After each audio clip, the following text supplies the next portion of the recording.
This is going to be the most unusual recording I have ever made, because some of the things I say now may surprise some of you. I'm wanting to address what I call Christian Boofheads.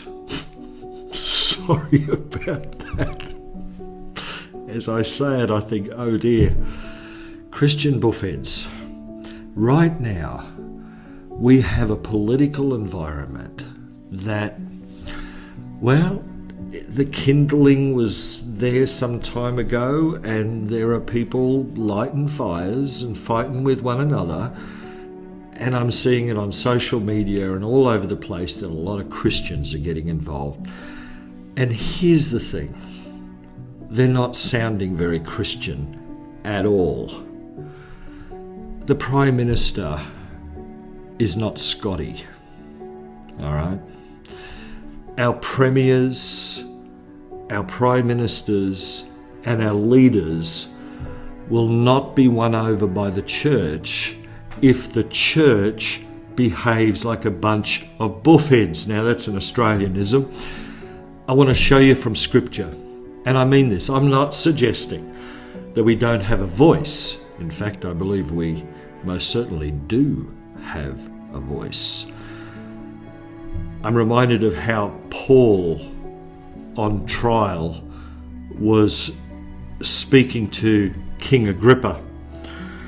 And Agrippa says that, now remember, Paul is on trial for his life. It's Paul the Apostle. He could have perhaps brought a railing judgment down on those leaders right there and then. Instead, Paul, with great wisdom, speaks to him. And King Agrippa says this in Acts chapter 26, verse 28. He says, "You almost persuade me to become a Christian."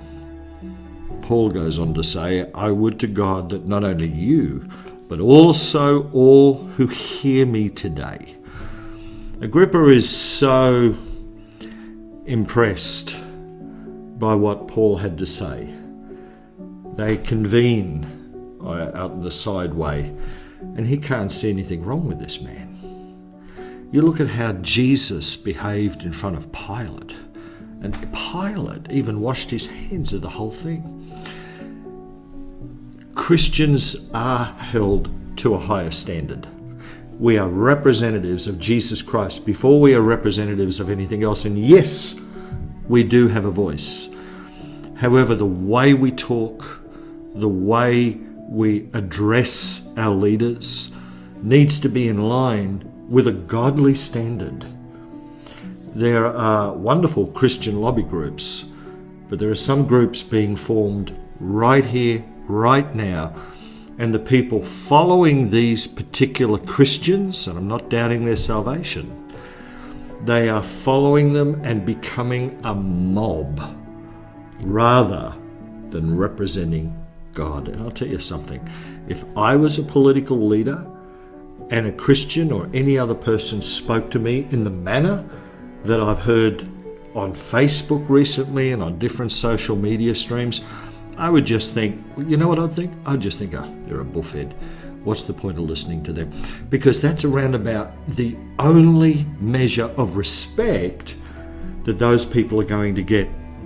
In Romans chapter 12, it's a wonderful passage on behaving like a Christian, and we are going to receive more favor through honor than we will through dishonor.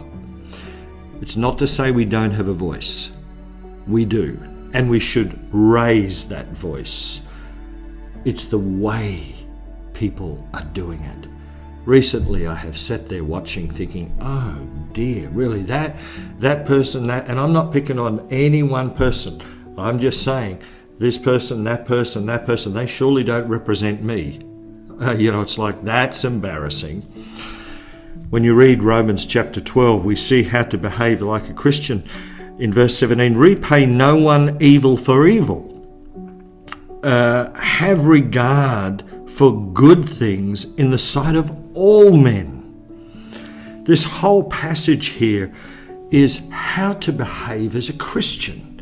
Paul behaved as a Christian. Jesus was the greatest example for all of us Christians on how he behaved at his trial. He even rebuked Peter when Peter picked up a sword and slashed off a Roman soldier's ear. The truth is, friend, we do have a voice, and when the Christian church is unified with one voice, and yes, here in Australia, we can lobby government, we can, but may our speech be godly. May our speech be full of honour. And I trust that if you're listening to this and you are persuaded by,